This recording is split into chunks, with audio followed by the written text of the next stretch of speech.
MN நம்பியாருக்கும் நடிகர் வடிவேலுக்கும் உள்ள வித்தியாசம் என்ன தெரியுமா?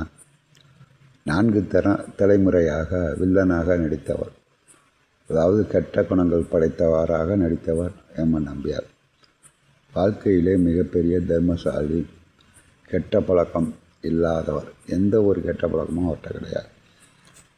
என்ன இதே நடிகர் வடிவேலு ஒரு தலைமுறை கூட முழுசா முடியலை வாழ்ந்தவன். குறைகுடம் கூத்தாடும் என்பதற்கு அடையாளம் நடிகர் வடிவேலு.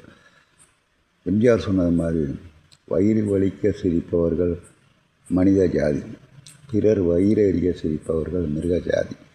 இந்த மாதிரி மிருக ஜாதியை சேர்ந்தவன் நடிகர் வடிவேலு. மற்றவங்களுடைய வயிற்றெரிச்சலையும் நிறைய கொட்டியிருக்கான். விஜயகாந்துக்கு காலமை விட்டு நன்றி கெட்டப்ப அதை தான் என்னன்றி கொன்றார்க்கும்